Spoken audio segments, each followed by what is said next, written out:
Well, we said we'd answer the big questions at E3, and so we can tell you that in Mass Effect 2, you are going to play as Commander Shepard. Shepard! Distress beacon is ready for launch. Humans are disappearing from all over the galaxy, and entire colonies are just disappearing.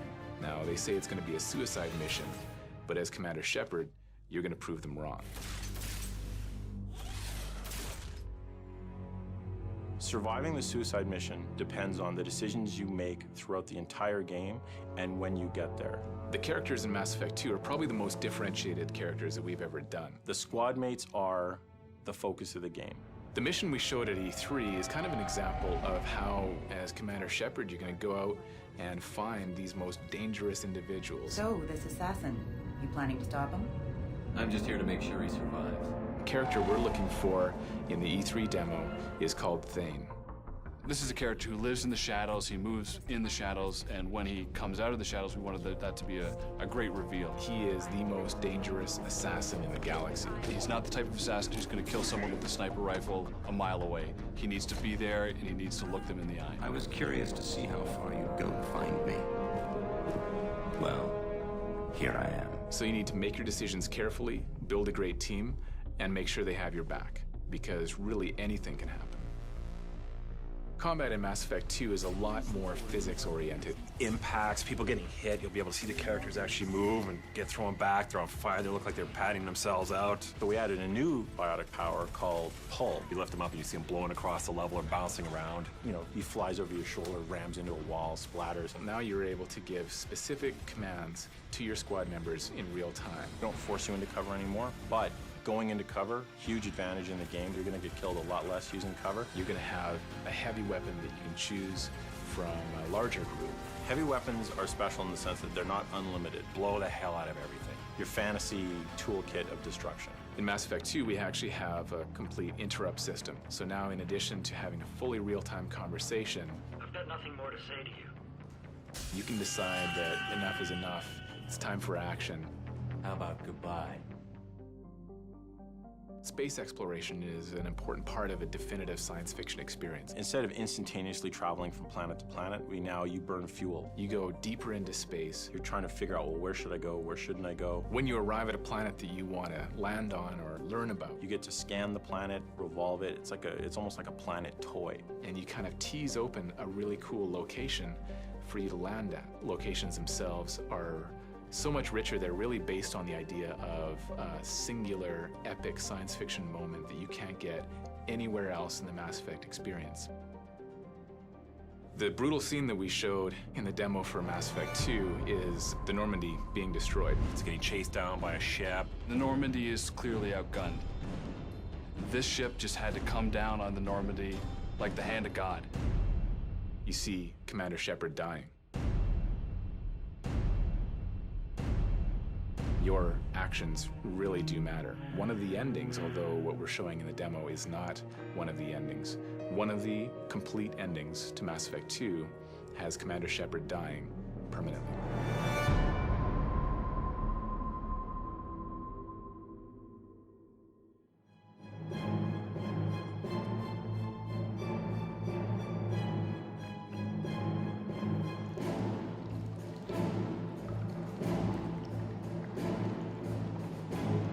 Mass Effect 2 is a darker story. It's a lot more personal. It's about Commander Shepard really trying to figure out what's going on in the universe.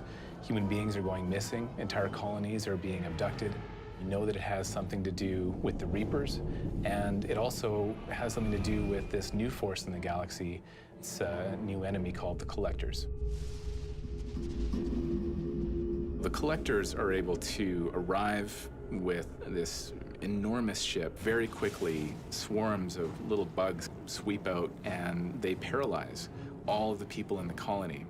And then at that point, it's very easy for the Collectors to gather up the people, put them into pods that keep them in stasis, and they're gone.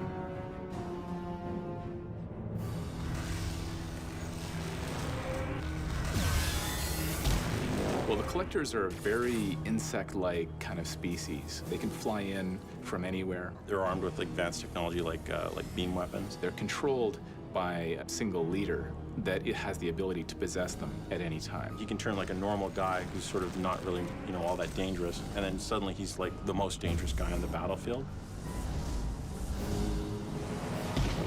One reason to believe that the Reapers are somehow involved in all these human disappearances is the enemies that you'll see in Mass Effect 2. The Collectors had, for some reason, this advanced technology that nobody else in the galaxy has, and the question arises, where are they getting that from? And the only logical answer seems to be the Reapers.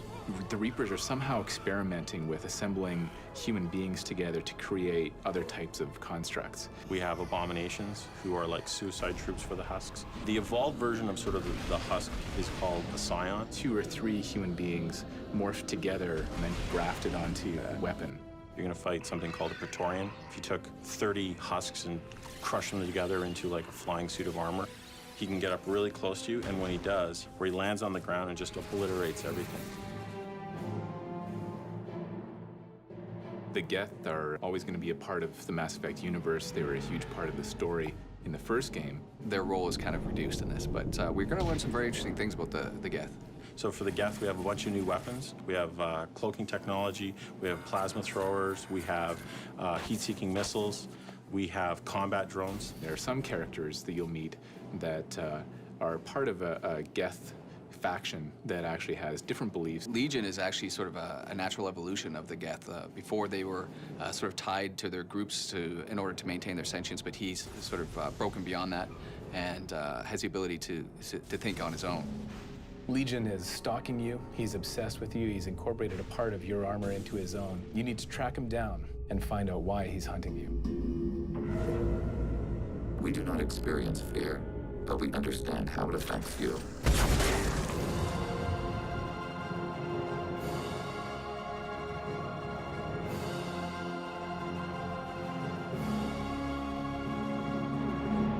Organics do not choose to fear us. It is a function of your hardware. You've seen it yourself. No one wants to admit it, but humanity is under attack.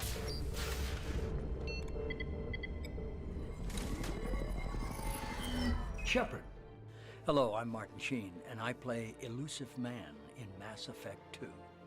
We're at war. One very specific man might be all that stands between humanity and the greatest threat of our brief existence. He's the kind of guy that always stresses that the ends justify the means. If this is a war, I'll need an army or a really good team. Hey, what's up, kids? It's Seth Green, and I am back playing Joker. He's an excellent pilot who's been through a lot. He's just got a little bit of an attitude when anybody questions him. License to screw up, Commander. You heard it straight from the ship. Joker's only romance is with the computer? Thanks, dude. Mr. Moreau does not trust me. It offends him that I am installed aboard his ship's computers. I've been jockeying to get screen time with Trisha Helfer for quite a while now. It's sad that our first coupling is in a video game where she's a disembodied voice and I'm a guy with brittle bones.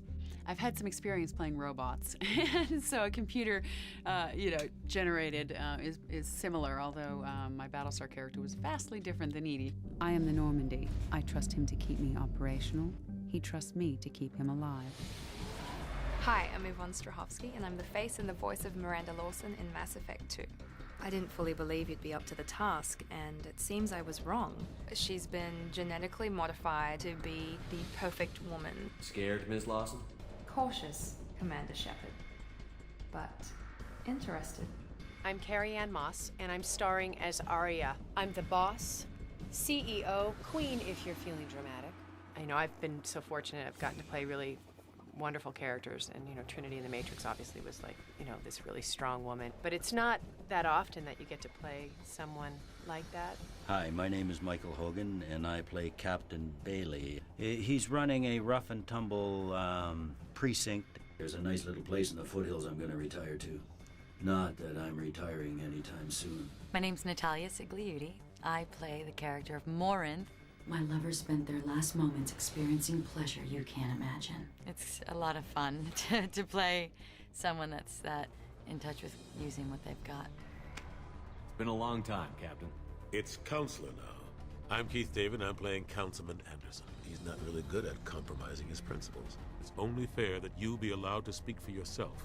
the sci-fis are based on this world. They get their sources from this world, but some are really visionary. This conclave is brought to order. Does Captain Shepard have any new evidence to submit to this hearing? Tally's achievements are the only evidence you should need. I'm Liz Soroka, and I play Tali. I am Clan Zora, crew of the starship Nima, and you are an idiot. Damn straight! Tally's done more for this fleet than you ever will. The graphics of Mass Effect 2 are absolutely phenomenal. It's a world not unlike Blade Runner meets Serenity. You have flying cars and guys with really big guns.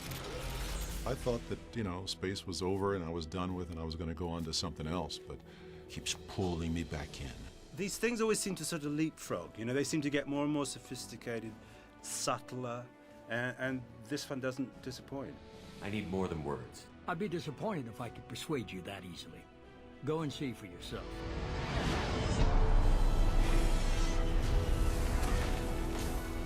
There is only one measure of success. Kill or be killed.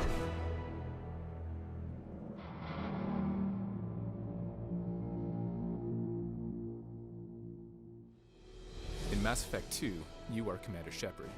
The choices you make not only affect the story, but the entire gameplay experience. No two players will experience the same thing. Shepard always has tough decisions to make. We established that in Mass Effect 1, but in Mass Effect 2, the decisions he's making become even bigger, and they're starting to affect not just him, but all of humanity. Commander Shepard is, of course, a hard-bitten, ruthless individual. You're working too hard. Or perhaps he's a kind-hearted, nice individual who helps people out when he can. It's the nature of this game that he can really be anything that the player wants him to be.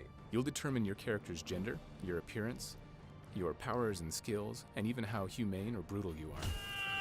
Well, the Paragon and Renegade system works very similarly in Mass Effect 2 as it did in the first game. When you make decisions, not only do they impact the game, but they'll impact the look of your character.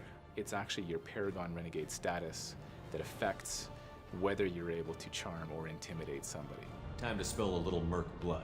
Glad to see you haven't changed. This game, we wanted to give you the ability to personalize your armor. You can choose color, tint, there's camouflage, there's striping, there's various material variants. You get the armor that performs the way you want it and looks the way you want it. The player will appear in all cutscenes exactly the way they want to appear. So all their armor will be there, all their exact guns.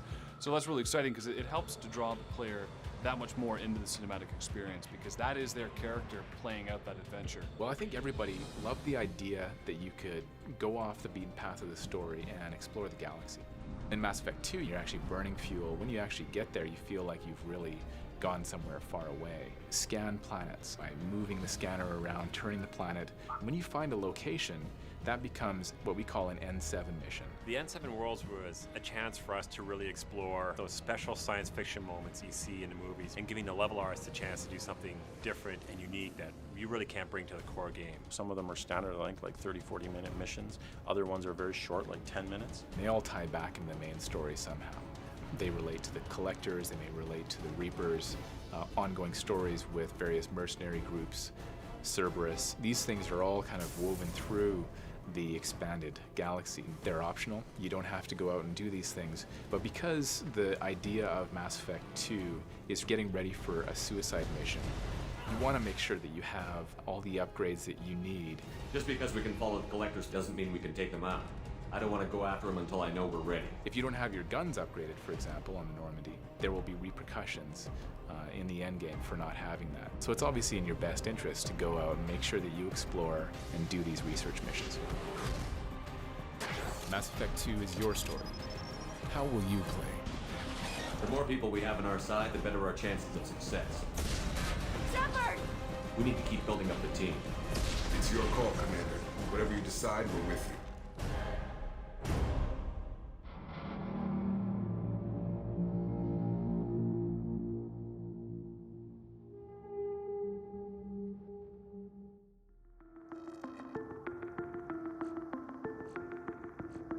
The great thing about what we're showing at E3 is it's the first time people will have seen all of the improvements we're making for Mass Effect 2.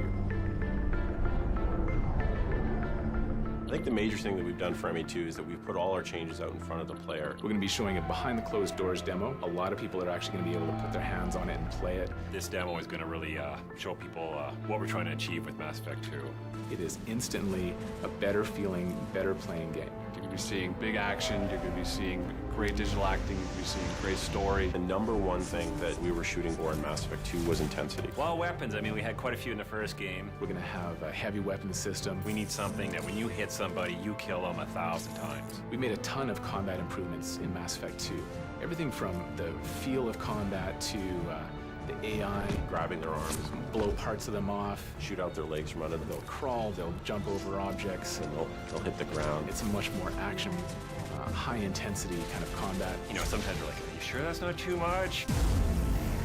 We wanted the story to be a lot more intense, a lot more sense of risk. The tone, you know, it's just a darker story. Develop much darker camera styles, color palettes, lighting techniques. That just comes through in the writing, the tone, the music. You're going through some really challenging areas. Somewhat of the Wild West.